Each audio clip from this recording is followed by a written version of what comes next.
Bonjour, bonsoir, chers Guinéens, chers compatriotes. On a mis la force, comme vous savez. Voilà, Miaray, Miyotando, Kofi Undi, Kadi, Kapale Mohamed V. Hande aduna on fou, wana Guinée yembe bentung, yi image di Mamadi Doumbouya. Mamadi Doumbouya, hibe jonnu demo drogue, Kapale. Idi Amin, jonnu demo drogue. Hibe signin demo kaidiji di o andafi mo. Hibe signin demo kaidiji yo andafi montago yetti drogue o andako woni wadde. Mamadi Doumbouya le 5 septembre et Mamadi Doumbouya 2025 do wana gotum. Nini en ala lando la Guinée ko Idi Amin woni dirigeant de leydi ni kanko woni wadde ko woni wadde do fap. Kanko woni nangude yimbe be, kanko woni kidnapde yimbe be, kanko woni wadde pejiri jene sap. Parce que kala ko ni armée de madu gendarmerie on ko dum nombe wadata be ala choix. Ande on fo on jenti ke discours président Cellou Dalein Diallo on nani ko haali kon à partir le 6 jama on reconnaît ça hande kadi CNRD comme président de la République ou bien président de la transition.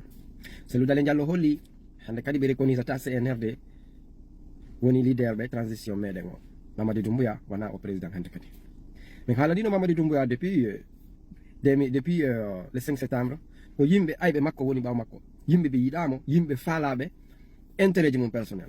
Ida ngandi en fo Idi Amin waɗo yewtiɗo wayno wo ben makko wiwnomo o laamoto lagini haysi ko nyallal si o maayo awa koye on mission Idi Amin woni Mamadi Doumbouya feeti o anda ko woni wadde o anda ko woni garde piiji buyno feƴƴude ɗo Mamadi Doumbouya anda par ce que ɓe jonnaymo drogue woni mo jonnude wadde ka ñameteji e ka cuisinier makko ɓe ko ton ɓe woni wadde drogue on ɓe jonnamo o anda par ce que ɓeygu makko Fanta ɓe omo jama on fof andi ɗo Fanta ɓe waɗa un mois hara o yiyali Mamadi Doumbouya un mois timmoɗo tis hara o kanko e Mamadi Doumbouya ɓe fondali est ce que ɗon andi ɗum accès Mamadi Doumbouya ka pale ko militaire ɓe seeɗaɓe mari accès nder ɗon natugol nder to yawɓe ɓen fof ka pale no andi hewtugol juste ka Mamadi Doumbouya woni ɗon ko militaire ɓe seeɗaɓe ni ɓuranɓe tatonima ɓe nayo mari on accès surtout pendant certain moment canji gono ka pale ton goto natata parti ka Mamadi Doumbouya wonide ton haraɓe jonnudemo drogue o anda pays on est en danger le pays est fouti weltanoɗen président Cellou Dalein Diallo discours moɓe waɗi on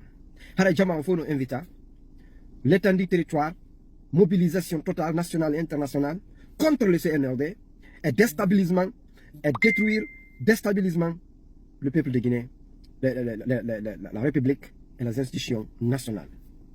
Jama on faut yo andu à partir de 6 on ne reconnaît plus Mamadi Doumbouya comme président de la transition.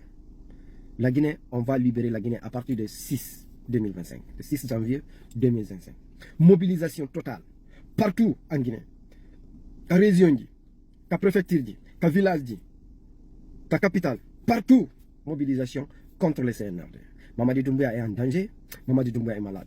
Le détournement bien public, pour du Mamadi Doumbouya n'est pas au courant. Il y a des Mamadi Doumbouya n'est pas au courant. Il y a beaucoup de choses, il n'est pas au courant, parce qu'elle est droguée.